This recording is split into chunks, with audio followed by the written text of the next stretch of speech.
Partenariat signé entre Orange Bank Afrique et ONU Femmes. La convention favorise l'inclusion financière des femmes agricultrices. Les membres de la CGEC en atelier de formation. Les lois et la démarche éthique en entreprise au centre des échanges. Et puis le festival Akaindi tient ses promesses à Diokwe. Nous vous proposerons les temps forts de l'événement dans ce journal.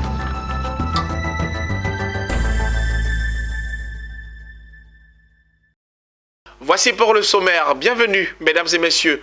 Accroître les opportunités d'accès et d'utilisation de services financiers numériques par les femmes agricultrices et faire progresser l'égalité des sexes, ce sont là les objectifs visés par le partenariat entre ONU Femmes et Orange Bank Afrique. Un partenariat signé ce jeudi 1er juillet à Abidjan en présence du ministère de la Femme, de la Famille et de l'Enfant. Nadia Eonoud nous commente le reportage de Issa Badini et Tima Traoré. 46 milliards de francs CFA de prêts, 600 000 clients. Des stages élogieux pour Orange Bank Africa en seulement une année d'activité. Cependant, la femme ne pèse que 30% de ses 600 000 souscripteurs. C'est pour pallier à ces disparités entre l'homme et la femme en matière d'inclusion financière que ONU Femmes et Orange Bank Africa ont décidé d'unir leurs forces, d'où la signature de la convention de ce jour. Orange Bank Africa était représentée par son secrétaire général. Quant à Antonia Ngabala Sodonon, représentante résidente de ONU Femmes en Côte d'Ivoire, elle s'est faite représenter par son responsable de programme. Pour nous, c'est extrêmement important. C'est vrai qu'on parle d'autonomisation, d'indépendance financière.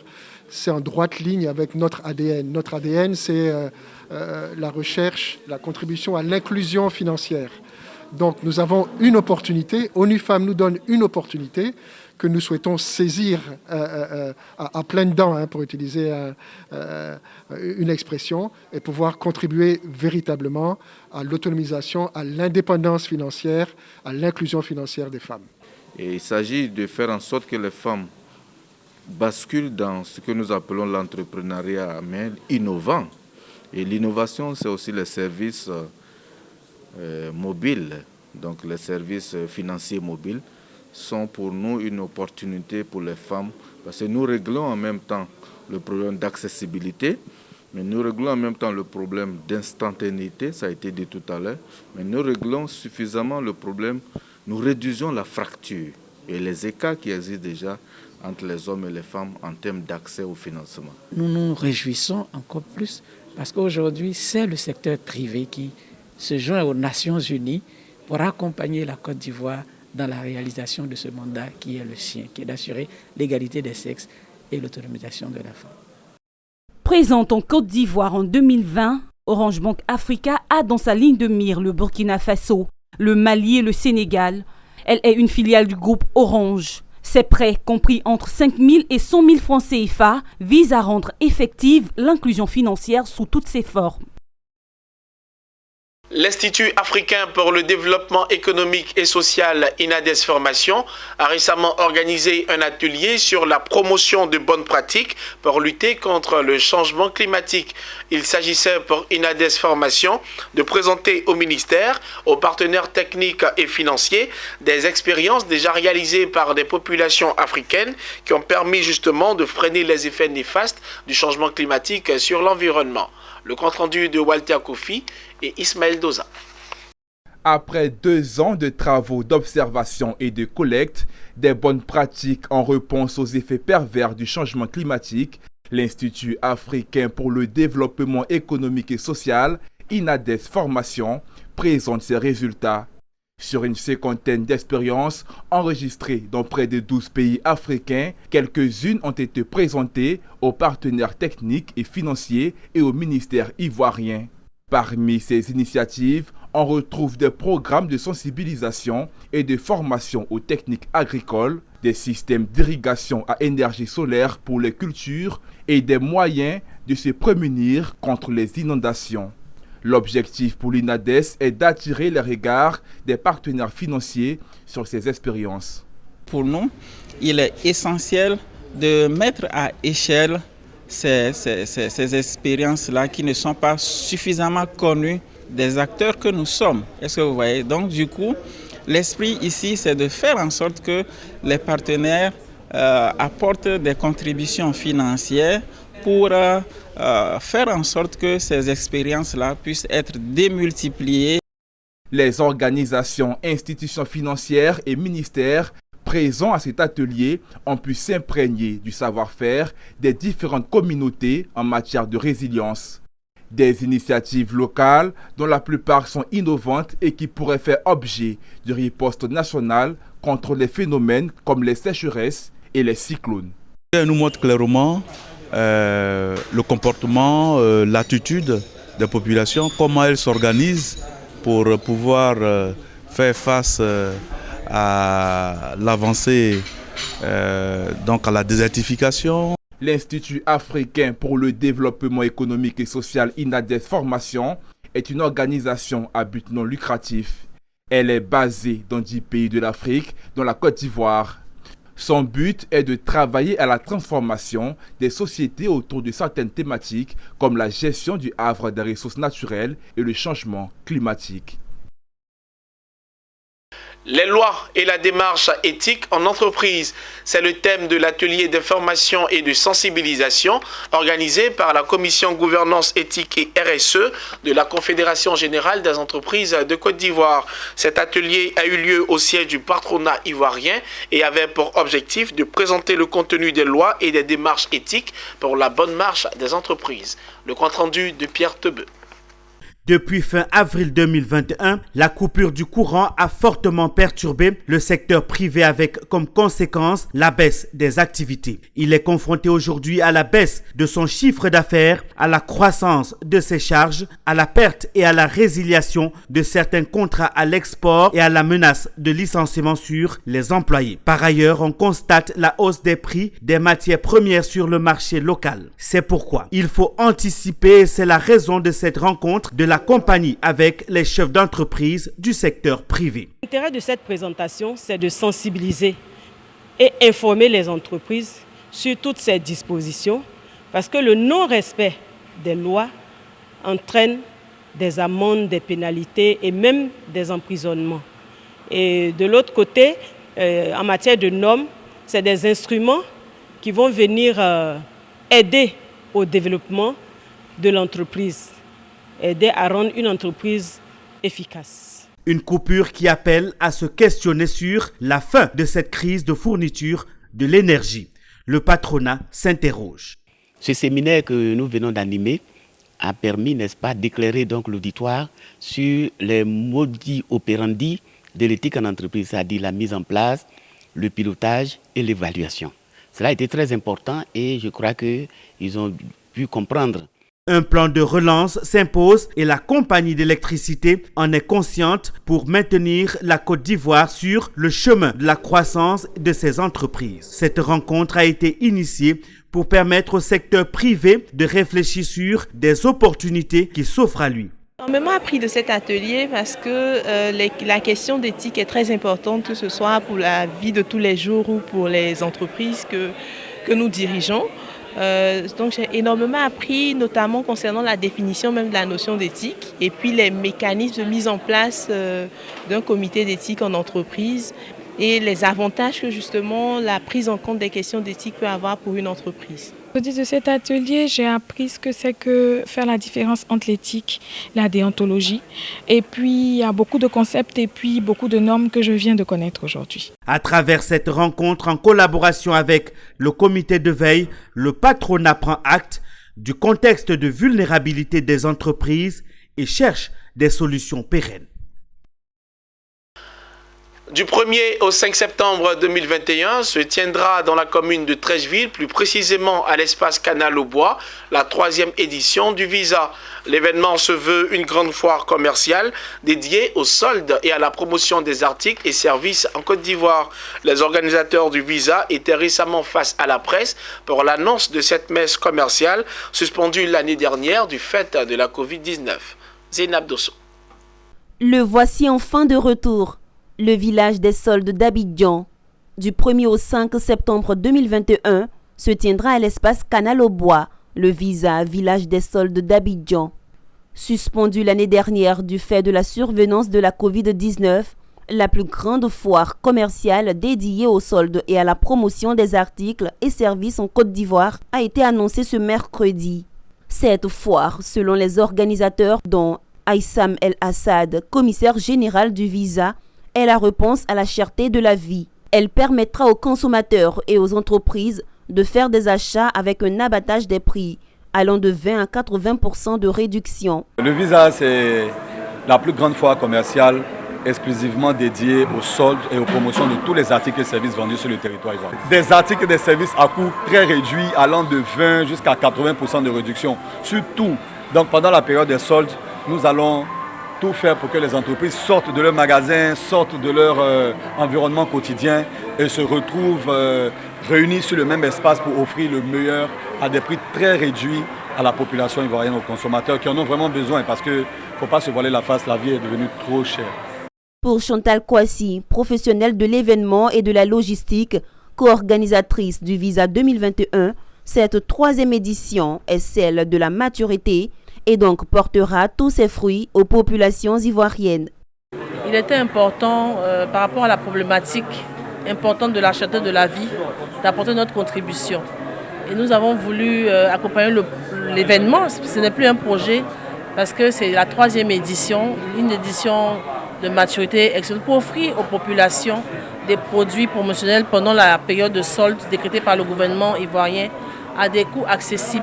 Concerts gratuits, espaces enfants et divers concours vont meubler cette troisième édition du Visa. 200 exposants, y compris ceux des pays de la sous-région, et 20 000 participants sont attendus. L'unité de formation de recherche biosciences a récemment procédé à l'édition 2021 de ses journées carrières. Il s'agissait pour cette UFR de faire le bilan de ses activités, promouvoir les domaines de recherche et présenter de nouvelles perspectives professionnelles aux étudiants et enseignants. Un événement couplé à la 70e année d'existence de son partenariat clé avec le Centre suisse de recherche scientifique. L'occasion a été saisie par les responsables pour honorer les anciens pionniers de l'unité de formation et de recherche biosciences. Regardez. Les entreprises font de plus en plus appel à un personnel qualifié. La formation professionnelle supérieure prendra donc une place de plus en plus importante dans le développement professionnel et personnel. Selon les responsables de l'UFR Biosciences de l'Université Félix Houphouët-Boigny de Cocody, le secteur privé crée de l'emploi pour que les universitaires y apportent leur expertise. C'est pour renforcer les partenariats existants entre secteur privé et université que ces journées carrières édition 2021 ont été organisées par l'UFR, unité de formation et de recherche de biosciences, d'un commun accord avec le Centre suisse de recherche scientifique. Au sortir des discussions, il ressort que ces partenariats passent d'abord par un climat de confiance entre les deux acteurs pour le bonheur des étudiants. Le véritable enjeu, c'est surtout l'employabilité des diplômés, parce que c'est de ça qu'il s'agit.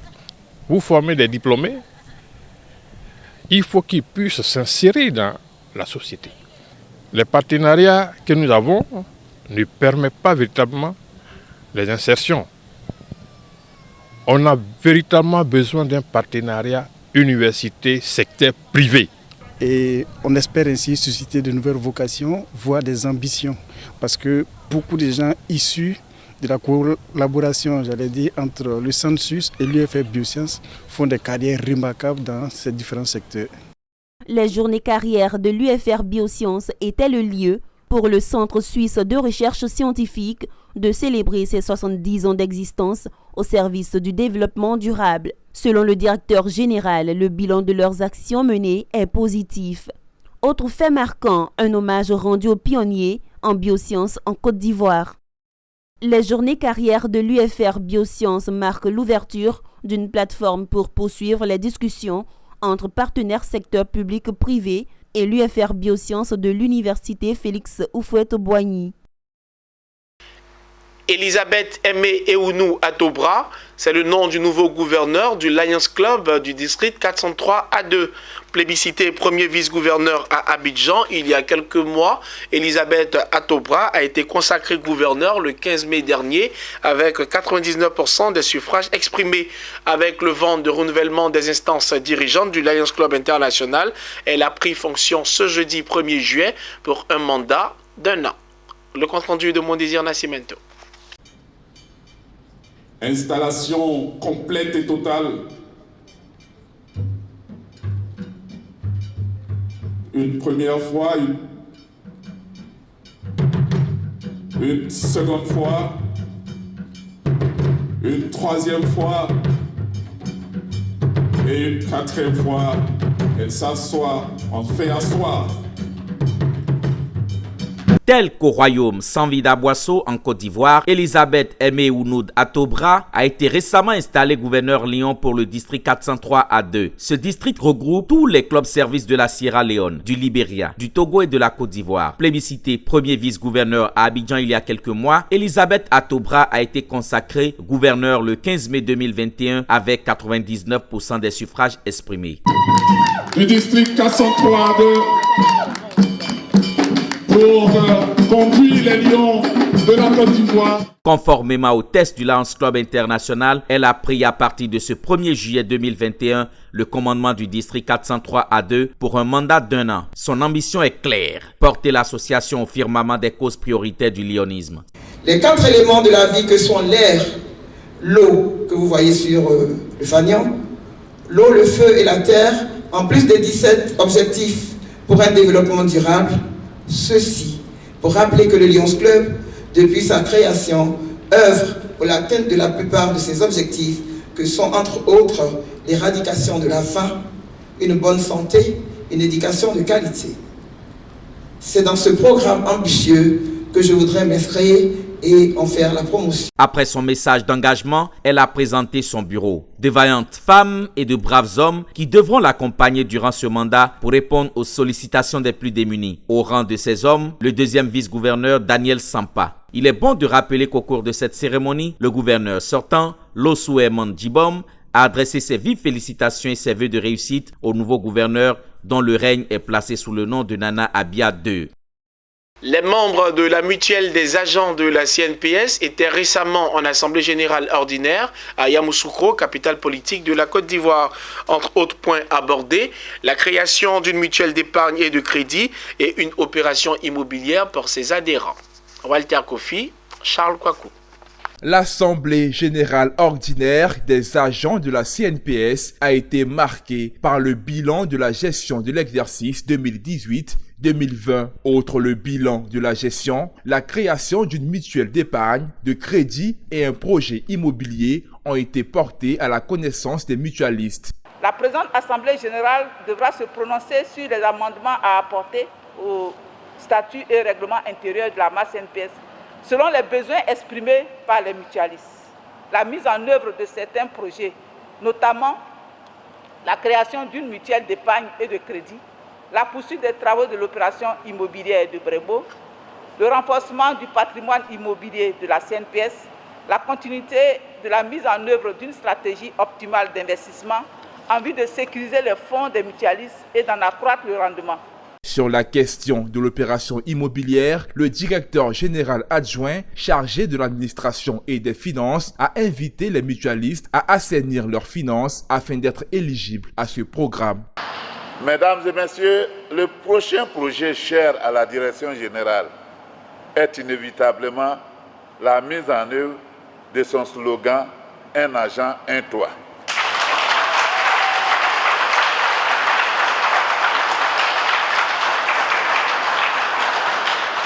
Oui, la réalisation de ce projet ne peut se faire qu'avec la forte participation des agents à travers la mutuelle. Rappelons que les agents de la CNPS et leur direction ambitionnent transformer leur mutuelle en un grand instrument de solidarité. La mutuelle des agents de la CNPS se fait accompagner par Expertise Group dans la réalisation de ses projets immobiliers depuis 2018. La ville de Djokwe a abrité du 24 au 27 juin dernier la 4e édition du festival Akehendi. L'événement avait pour but non seulement de valoriser les arts et la culture oué, mais également de consolider la paix et la cohésion sociale dans cette région du pays. Plus de 4000 personnes sont venues des régions du Cavali et du Guémon. Notre correspondant Théodore Kanga nous plonge au cœur de cette réalité culturelle. Suivez.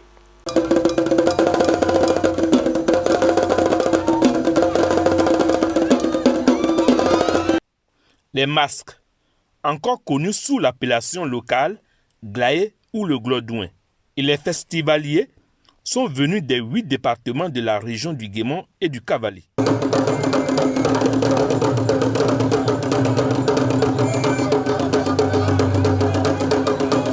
Ces masques font partie intégrante du riche patrimoine culturel du pays des éléphants. Ils sont venus à ce festival dont l'objectif est entre autres de valoriser la culture du pays, mais aussi d'accélérer la cohésion sociale. Akehendi, c'est une association de jeunes cadres des 2 régions Guémon et Cavali qui ont décidé de parler de la culture, faire la promotion de la culture du Guémon et du Cavali. Et au-delà même des festivités, nous sommes versés dans le social. Et nous voulons par la culture fédérer nos 2 régions. Nous voulons par la culture transmettre des valeurs à nos jeunes frères. Nous voulons par la culture parler librement avec les autres communautés qui vivent sur les 2 régions, que ce soit le Guémon et le Cavali. 4 jours durant, plus de 4000 festivaliers ont pris d'assaut la place publique de la ville de Djokwe et celle du village de Niambli. 2 espaces réservés pour cette messe culturelle annuelle. Au menu de cette 4e édition, des tableaux de danse à couper le souffle. Au clair de lune. Outre les masques, les artistes ont égayé les populations. Chacun est unique à son genre, mais chacun participe quand même au développement de Guémon et au développement de la région. Ce que je vais dire aujourd'hui, c'est que maman, Akehendi Aya Danoé, à ce politique Akehendi Aya. Prenant la parole à cette occasion, le préfet de la région du Guémon a salué et encouragé ces initiatives qui viennent renforcer le vivre ensemble et la cohésion sociale. Les échanges qui ont eu lieu devraient permettre, grâce à la participation active des différentes catégories d'acteurs, de promouvoir la cohésion sociale dans un contexte sociopolitique déjà tendu.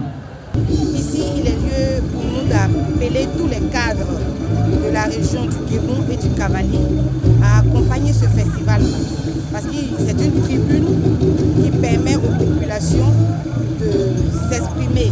Le festival Akehendi est initié par Viviane Ba. La prochaine étape aura lieu dans le département de Toulepleu.